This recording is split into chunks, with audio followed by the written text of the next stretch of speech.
Bismillahirrahmanirrahim. Assalamualaikum warahmatullahi wabarakatuh. Hamdan wa syukranillah. Bapak Ibu yang rahmati Allah Subhanahu wa taala. Alhamdulillah di hari kedua kita masih diberikan kesehatan oleh Allah Subhanahu wa taala. Mudah-mudahan kita mampu menyelesaikan saum yang kedua, ketiga dan yang selanjutnya juga yang sudah kita laksanakan di hari pertama puasa kita diterima oleh Allah Subhanahu wa taala. Untuk kultum kali ini kita mencoba mengingatkan kembali kaitan dengan keutamaan sholat subuh berjamaah. Banyak orang yang sudah tahu bahwa begitu besar pahala yang Allah berikan orang yang sholat subuh berjamaah, terlebih di bulan Ramadan yang tantangannya itu semakin besar. Merasa ngantuk setelah makan sahur menjadi satu tantangan terbesar. Bahkan tidak sedikit orang yang setelah sahur itu tidur kembali, sehingga tidak sedikit yang bangun siangan atau subuh terlambat. Apalagi kalau tidak melaksanakan sholat subuh. Kalau di tingkatan orang-orang awam mungkin mereka puasa, tapi kalau mereka tidak memperhatikan sholat, maka apalah artinya ibadah puasa yang dilaksanakan. Maka kita bersyukur hari ini diberikan kemampuan, kekuatan, kesehatan dan juga keistiqomahan untuk melaksanakan sholat subuh berjamaah. Dalam satu riwayat dikatakan sholat subuh ataupun sholat lain yang dilaksanakan berjamaah bukan di bulan Ramadan itu derajatnya 27 derajat. Pahalanya begitu besar. Kalau orang sholatnya sendiri atau munfarid itu pahalanya satu, itu pun kalau betul bacaan Fatihahnya. Bagaimana kalau salah bacaan Fatihahnya? Satu pendapat mengatakan dia hanya menggugurkan kewajiban sholat, tetapi tidak mendapatkan pahala sholat. Begitu amat ruginya kalau mereka yang melaksanakan ibadah tidak berjamaah. Dan dalam satu keterangan bahwa orang yang sholat berjamaah, maka sebagai makmum itu bacaannya akan tertanggungkan kepada imam. Maka berat tugas menjadi imam itu. Tidak bisa asal orang untuk bisa melaksanakan menjadi imam. Karena kalau makmum batal, imam tidak batal. Tapi kalau imam batal, semua makmum batal. Maka ketika kita melaksanakan sholat subuh berjamaah, nikmat yang begitu besar yang Allah berikan kepada kita.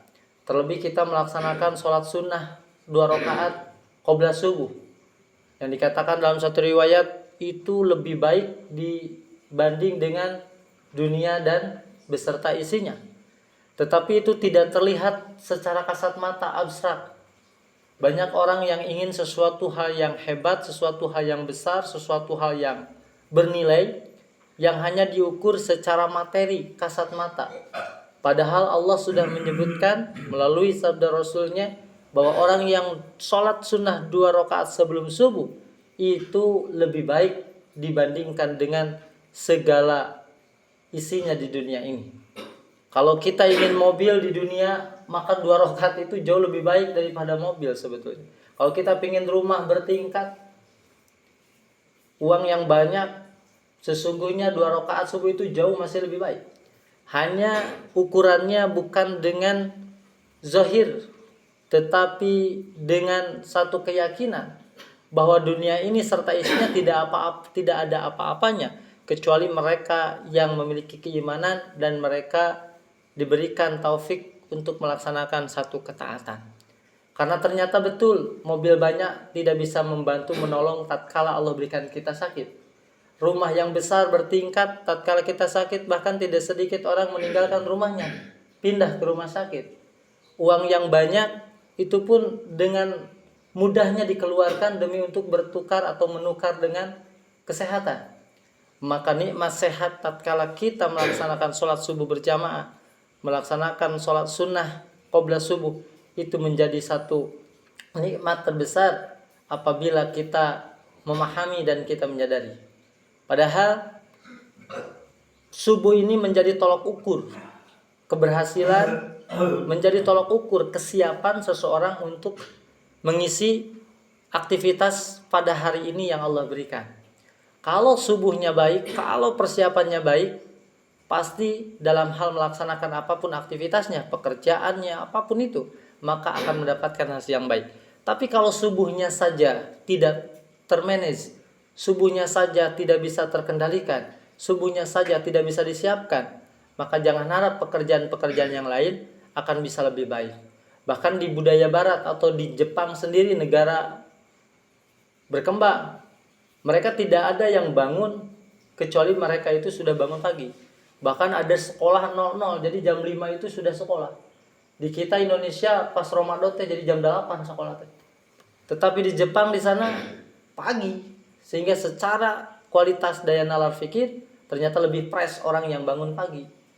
Kalau paginya itu tidur, udara-udara yang segar kita tidak hirup, maka ternyata berpengaruh, berdampak terhadap daya fikir, kecerdasan. Maka kalau disimpulkan, kalau kita ingin punya pemikiran yang jernih, anak-anak kita yang cerdas, maka bangunkan mereka pagi. Jangan tidur setelah pagi, meskipun tantangannya berat. Bahkan ada yang sudah istiqomah sholat subuh, setelah subuh gak kuat kan, tidur lagi. Ya bertahap, setidaknya yang paling prioritas tidak meninggalkan sholat subuh. Tetapi hebatnya kalau sudah sholat subuh, kita beraktivitas. Di rumah bisa nyuci, bisa sapu-sapu, bisa beres-beres rumah, sampai tiba fajar atau tiba siang. Dan aktivitas itu harus dibiasakan di satu budaya. Jangan sampai menjadi satu karakter di mana setiap Ramadan maka aktivitas yang paling mudah dan paling murah dilaksanakan itu tidur. Paling enak itu tidur ketika Ramadan, bahkan bukan hanya pagi, siangnya, bahkan ada yang tidur sore menahan laparnya. Meskipun ada satu keterangan orang yang puasa tidurnya itu ibadah, tetapi bukan artinya kita simpulkan kalau tidurnya saja ibadah, ya sudah selama puasa tidur terus. Nah, itu yang menjadi satu pemahaman yang diluruskan. Tetapi tidur di situ tidur yang tidak meninggalkan kebaikan. Daripada misalkan melakukan sesuatu yang tidak baik, bagi mereka yang tidak bisa menahan ghibah, bagi mereka yang tidak bisa menahan sesuatu yang buruk atau perbuatan maksiat, maka tidur pilihan yang terbaiknya.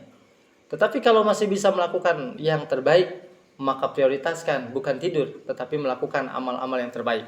Membaca Al-Quran, bersedekah, beraktivitas yang positif, maka itu akan menambah nilai pahala di hadapan Allah Subhanahu wa taala.